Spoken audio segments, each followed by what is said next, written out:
எதிர்கட்சியிலேருந்து ஆளுங்கட்சி வரையும் நம்மளை பார்த்து பயப்படுறாங்க. வெளியே வாங்க வெளியே வாங்கன்றாங்க. என் தலைமை வெளியே வந்தா 25 நிமிஷம் 10 நிமிஷத்துக்கு தான் டைம் கொடுக்குறாங்க. எல்லாருக்கும் வணக்கம். இன்னைக்கு இந்த வீடியோல விஜய் அவர்கள் தேர்தல் பிரச்சாரத்துக்காக திருச்சி வந்திருக்காருங்க. திருச்சியில மரக்கடை பகுதியில தன்னோட தேர்தல் பிரச்சாரத்தை தொடங்கி இருக்காரு.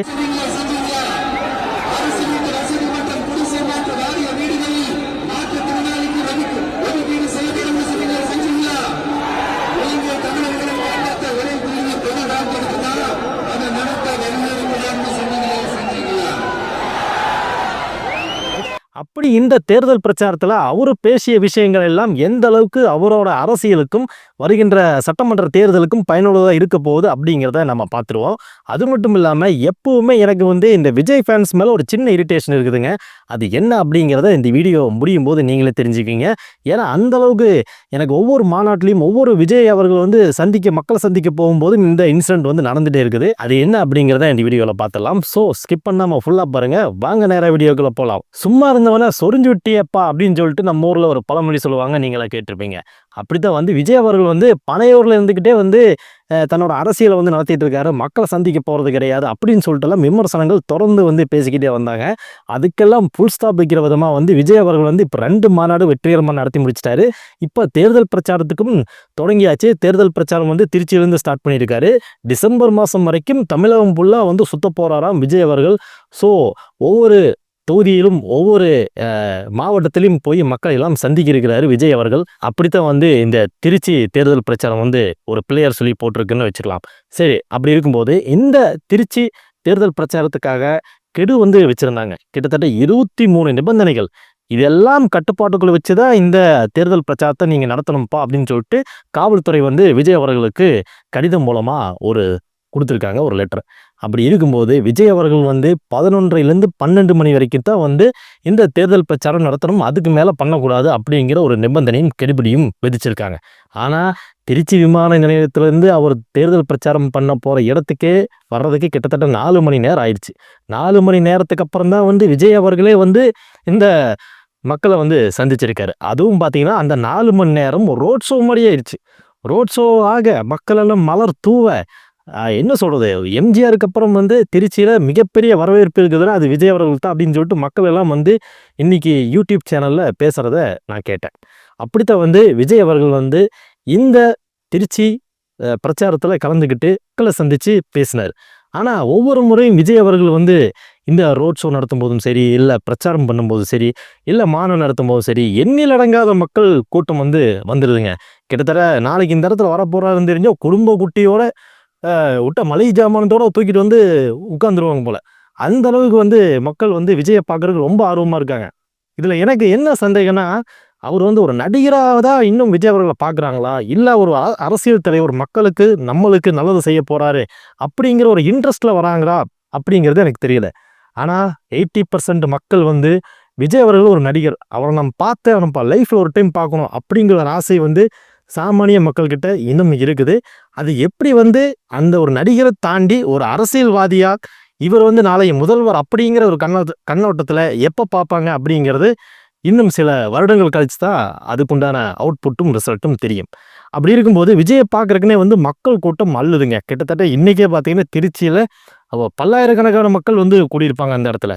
விஜய் அவர்கள் வந்த வாகனத்தை சுற்றியும் மக்கள் கூட்டம் தான்.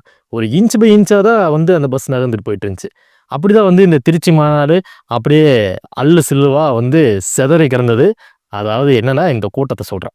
சரி, இப்படி இருக்கும்போது விஜய் அவர்கள் என்னென்ன பிரச்சாரங்களில் அவருக்கு சாதகமாக என்னென்ன விஷயங்கள் பேசினார், மக்களுக்கு என்னெல்லாம் செய்ய போகிறாருங்கிறத சொன்னார் அப்படிங்கிறத இப்போ ஒரு கோர்வையாக பார்த்துடலாம். ஆனால் மக்களே இங்கே பாருங்கள், விஜய் அவர்கள் எங்கே போனாலும் ஒரு குட்டி கதையை சொல்லாமல் இருக்கிறதே கிடையாது. என்ன சொன்னார் தெரியுங்களா? அந்த காலத்தில் அரசர்களாகட்டும் மன்னர்களாகட்டும் இவங்களாம் என்ன பண்ணாங்கன்னா, எங்கே போனாலும் ஒரு போருக்கு போனாலும் இல்லை ஒரு நல்லது கெட்டதுக்கு போனாலும் முதல்ல தன்னோட குலதெய்வத்தை வேண்டிட்டு தான் அந்த போருக்கோ இல்லை ஒரு செயலுக்கோ போவாங்க. அப்படித்தான் நானும் இப்போ நான் உங்கள் முன்னாடி நிற்கிறேன். எங்களுக்கு நீங்கள் தான் சாமி, அதனால் உங்ககிட்ட இருந்து தான் என்னோட தேர்தல் பிரச்சாரத்தை ஆரம்பிக்கிறேன் அப்படிங்கிற மாதிரி ஒரு விஷயத்த சொன்னார். சூடு பிடிக்கிற மாதிரி விஷயந்தான். சரி, அதுக்கப்புறமா திருச்சி மக்கள் இம்ப்ரெஸ் பண்ணுற விதமாக ஒரு விஷயம் சொன்னாருங்க. என்னன்னு கேட்டிங்கன்னா, முதலா அறிஞர் அண்ணா போட்டி போட நினைத்த இடம் திருச்சி தான். அது மட்டும் இல்லாம எம்ஜிஆர் அவர்கள் முதலா மாநாடு நடத்தினது திருச்சியில தான். அந்த மாதிரி எனக்கும் இங்க ஆசை இருக்கு. இங்க வந்து மக்களுக்கு நல்லது செய்யறதுக்கு உண்டான துணிவும் என்கிட்ட இருக்கு. அதனால அவங்க வரிசையில நானும் வந்து இன்னைக்கு இந்த திருச்சியில உங்களை எல்லாம் சந்திக்கிறதுல மகிழ்ச்சி. அதே மாதிரி திருச்சி தான் வந்து என்ன சொல்றது, மத நல்லிணக்கத்தை போற்றும் விதமா இருக்கக்கூடிய முன்னோடியான ஒரு மாவட்டம். அது மட்டும் இல்லாம பெரியார் அவர்கள் வந்து இந்த திருச்சி மலைக்கோட்டையில தான் தங்கி இருந்தார் அப்படிங்கிறது எனக்கு தெரிஞ்ச விஷயம். அதனால திருச்சி வந்து ஒரு புகழ்பெற்ற ஒரு இடமா வந்து சமுதாயம் மத நல்லிணத்துக்கு பேர் போன இடம் திருச்சின்னு சொல்லி மக்கள்கிட்ட ஒரு இம்ப்ரெஷனை கொடுத்துட்டாரு விஜய் அவர்கள். சரி, அடுத்ததா வந்து நம்ம ஆளுங்கட்சியை தாக்கி சில விஷயங்கள் பேசியிருக்காரு. என்ன சொல்லியிருக்காருன்னா வந்து மகளிருக்கான உரிமை தொகை வந்து எல்லாருக்கும் கிடைக்கல அப்படிங்கிற ஒரு குற்றச்சாட்டு வச்சிருக்காரு. அது மட்டும் இல்லாமல் நீங்கள் வந்து இன்னைக்கு இலவசமாக பஸ்ஸை கொடுத்துட்டு நீங்கள் வந்து நாங்கள் ஓசியில் கொடுத்துருக்கோம்னு சொல்லிட்டு சொல்லி காட்டுறீங்க அப்படிங்கிறது 2வது குற்றச்சாட்டு. 3வது என்ன சொல்கிறாருன்னா, இந்த அரசியல் அலுவலர்களுக்கு வாக்குறுதி கொடுத்தீங்களே நம்ம அரசாங்க ஊழியர்களுக்கு, அவங்களுக்கு உண்டான வாக்குறுதிகளை நிறைவேற்றி கொடுத்துட்டீங்களா அப்படிங்கிற ஒரு குற்றச்சாட்டு. 4வதா வந்து என்ன சொல்றாருன்னா, நீட்டை நாங்கள் நீக்குவோம் அப்படின்னு சொல்லியெல்லாம் வந்து நீங்கள் அரசியலுக்குள்ளே வந்தீங்க, ஆட்சிக்கு வந்தீங்க. அப்படி இருக்கும்போது இன்னைக்கு நீட்டு அப்படியே தான் இருக்குது. அதுக்குண்டான ஒரு அதை முற்றிலும் தடை பண்ணுறதுக்கு உண்டான ஒரு தீர்மானம் கூட நிறைவேற்றப்படலை அப்படிங்கிற ஒரு விமர்சனத்தையும் முன் வச்சார். அதுபோக மக்களுக்கு நீங்கள் இதெல்லாம் நாங்கள் ஆட்சிக்கு வந்து செய்வோம்னு சொன்னால் பல விஷயங்கள் இன்னைக்கு பெண்டிங்கில் இருக்குது அப்படிங்கிறதையும் வந்து விஜய் அவர்கள் இந்த திருச்சி மாநாட்டில் போட்டு உடைச்சிருக்காரு. இது எல்லாமே வந்து விஜய் அவர்களை சீண்டி விட்டனால அவர் வந்து இப்படி வந்து ஆளுங்கட்சியை தாக்கி பேசுகிறாரு அப்படிங்கிற ஒரு ஏற்கனவே புகார் வந்து விஜய் அவர்கள் மேலே இருக்குது. ஆனால் இப்படித்தான் அரசியல்வாதிகள் ஒருத்தருக்கு மேலே ஒருத்தர் தாக்கி பேசுகிறது இன்றைக்கி சர்வசாதாரணமாயிடுச்சு. இப்போ ரீசெண்டாக வந்து எடப்பாடி அவர்களை வந்து ஒரு அமைச்சர் வந்து தப்பாக பேசிட்டாரு அப்படிங்கிறதுக்காக கண்ணீர் விட்டாருங்க கூட ஒரு வீடியோ கூட நான் பார்த்தேன். அப்படி இருக்கும்போது அரசியல் இதெல்லாம் சாதாரணப்பா அப்படிங்கிற பாணியில் தான் நம்ம இதை பார்க்க முடிஞ்சுது. சரி, விஜய் அவர்கள் ஸ்டார்டிங்கில் ஒரு 5 நிமிஷம் 10 நிமிஷம் பேசும்போதே வந்து மைக்கை வந்து சரியாக வேலை செய்யலை. தொடர்ந்து எவ்வளவோ டெக்னிக்கலாக அந்த மைக்கை வந்து சரி பண்ண முயற்சித்தாங்க. ஆனால் விஜய் அவர்கள் வந்து பேசினது மக்கள் யாருக்குமே கேட்கல. அந்த சரௌண்டிங்கில் இருந்த மக்களுக்கு மட்டும்தான் கேட்டுச்சு. பின்னாடி இருந்தவங்களாம் கேட்கலன்னு சொல்லி கத்த ஆரம்பிச்சிட்டாங்க. இதுதான் வந்து திருச்சி தேர்தல் பரப்புரையில் விஜய் அவர்கள் செய்த சம்பவம். இதோட முடிச்சுக்கிட்டு விஜய் அவர்கள் வந்து அடுத்ததாக அருப்புக்கோட்டை பயணமாகி போயிட்டாரு, அங்கே மக்களை சந்திக்கணும் அப்படிங்கிற ஒரு காரணத்துக்காக. இப்படித்தான் வந்து திருச்சி தேர்தல் பிரச்சாரத்தில் விஜய் அவர்கள் செய்த சம்பவம். ஏன்னா திருச்சியே இன்னைக்கு 2000 சொல்லிட்டெல்லாம் வந்து அவரோட தொண்டர்கள் வந்து தங்களோட ஆதரவை வந்து விஜய் அவர்களுக்கு தெரிவித்தாங்க. அதுலேயும் பார்த்தீங்கன்னா இப்போ நான் சொல்ல வந்த விஷயம் தான், ஸ்டார்டிங்கில் வந்து விஜய் ஃபேன்ஸ் மேலே ஒரு சின்ன இரிட்டேஷன் இருக்குன்னு சொல்லிட்டு. என்னதான் வந்து ஒரு கட்சி தலைவர் இல்லை நம்ம ரொம்ப வருஷமாக பார்த்துட்டு இருந்த ஒரு நடிகர் அவர் வராரு அப்படிங்கிறதுக்காக நம்மெல்லாம் போகிறோம், ரோட்டில் நிற்கிறோம், நம்ம வந்து நம்மோட விசுவாசத்தை காட்டுறோம், நம்மளோட ரசிகன், அதாவது நாம் அவருக்கு ரசிகராக இருக்கிறோம் அப்படிங்கிற ஒரு அன்பை வெளிப்படுத்துகிறோம் அப்படிங்கிற பேரில் நம்ம மட்டும் போய் நிற்காம தன்னோட ஒய்ஃபு குழந்தைங்க எல்லாத்தையும் கூப்பிட்டு போய் ரோட்டில் நிற்கிறாங்க அந்த மத்தியானத்தில். அதுலேயும் பார்த்தீங்கன்னா கை குழந்தைய வச்சுட்டு ஒரு குழந்தைய விஜய் அவர்களுக்கு தூக்கி ஒரு அப்பா தன்னோட அப்பாவோட கடமையை பாருங்களேன், அந்த குழந்தைய அப்படி தூக்கி அந்த வெயில காமிச்சிட்டுருக்காரு. அந்த குழந்தை கேட்டுச்சா நான் விஜய் அவர்களை பார்க்கணும்னு சொல்லிட்டு, ஏயா படுத்துறீங்க, நீங்கள் தான் வெறி பிடிச்ச விஜய் ஃபேனாக இருந்தீங்கன்னா நீங்கள் மட்டும் உங்களோட அன்பை வெளிப்படுத்திட்டு போங்களேன், நீங்கள் ஏன் போயிட்டு கூட வர்றவங்களையும் டிஸ்டர்ப் பண்ணிட்டு குழந்தையும் டிஸ்டர்ப் பண்ணிட்டு, அந்த குழந்தைக்கெல்லாம் விஜய்னா யாருன்னே தெரியாது. அப்படி இருக்கும்போது குழந்தைகளை ரொம்ப புஷ் பண்ணி இப்போவே அவங்கள வந்து அடுத்த சந்ததியை திசை திருப்புற மாதிரி இருக்குது. அதனால் ரொம்ப இந்த ஃபேன்ஸு இந்த தொண்டன் அப்படிங்கிறத ஒரு எக்ஸ்ட்ரீம் லெவலுக்கு போகக்கூடாது. ஏன்னா கூட்ட நெரிசலில் என்ன ஆகுன்னு யாருக்குமே சொல்ல முடியாது.